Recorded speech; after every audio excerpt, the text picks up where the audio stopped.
Humans, earthlings, we're not built for sameness. We're built for rhythm. And when we ignore that rhythm, it shows up in all sorts of ways in our bodies, our mental and emotional health, our sleep, our spirituality, our sense of belonging.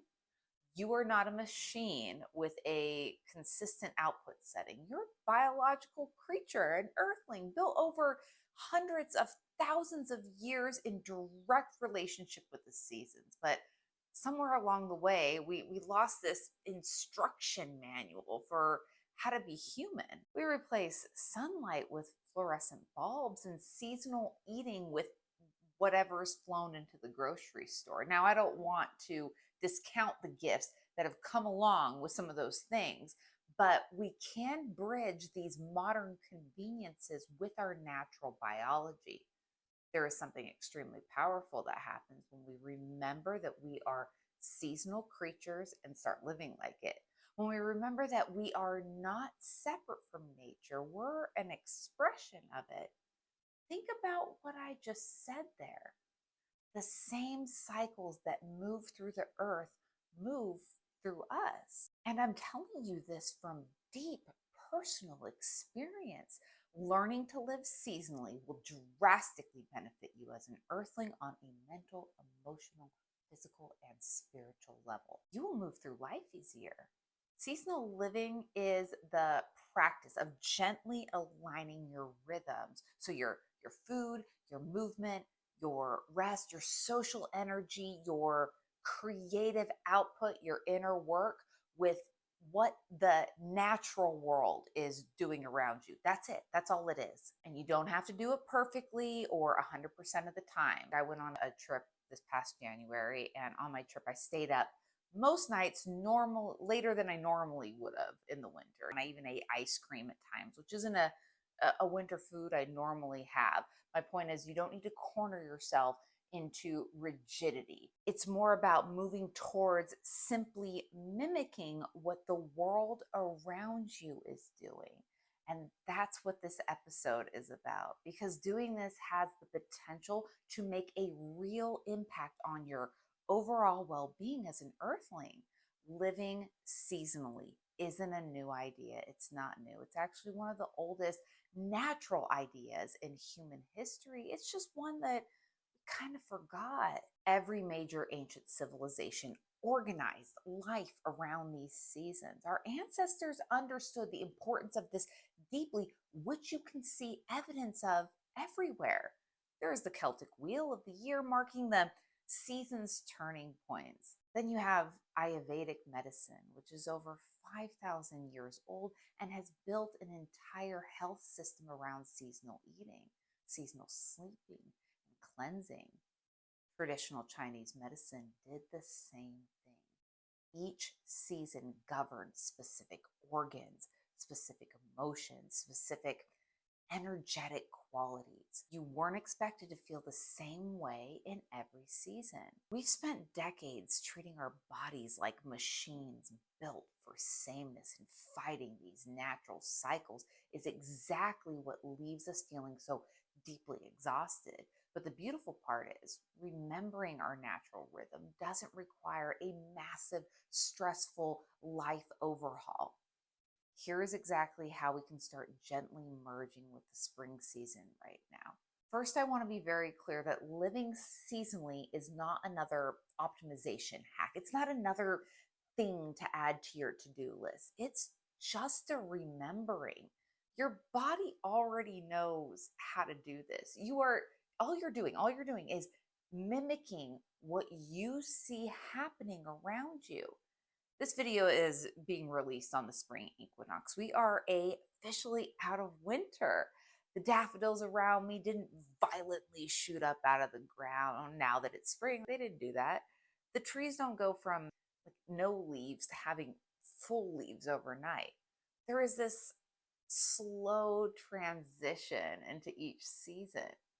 Winter is the root season, right? It asks for contraction, conservation, depth. There's less social output, more internal honesty and reflection. It calls for heavier, grounding food, slower movement, or earlier bedtimes. It's the season for shadow work, for sitting with the parts of yourself you usually stay too busy to face. The darkness isn't a punishment, it's the condition under which your roots grow.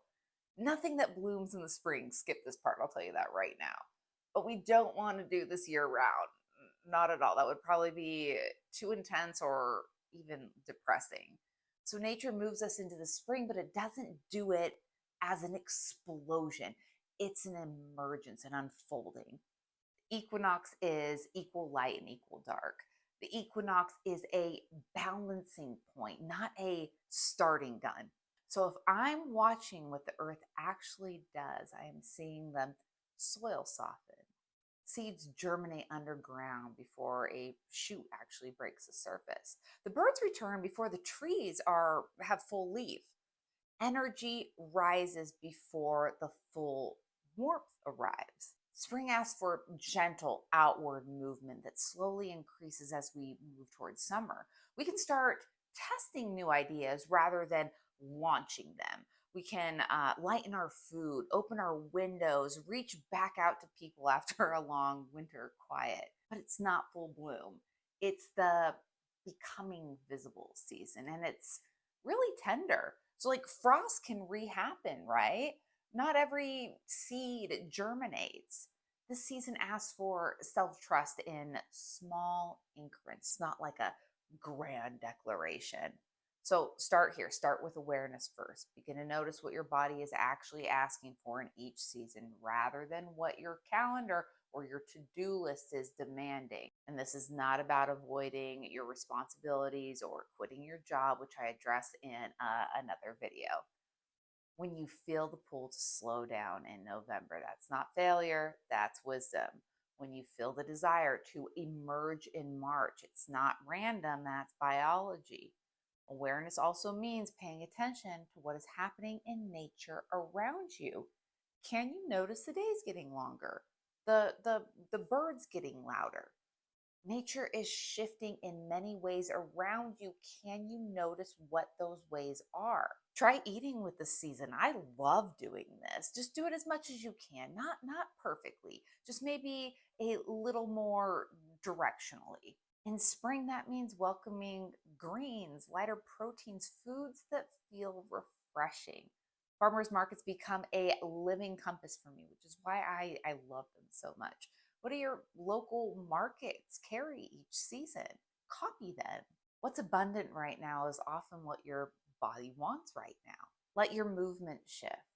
Winter movement is slow and inward. Spring movement is rhythmic and it starts moving outward. Walk outside.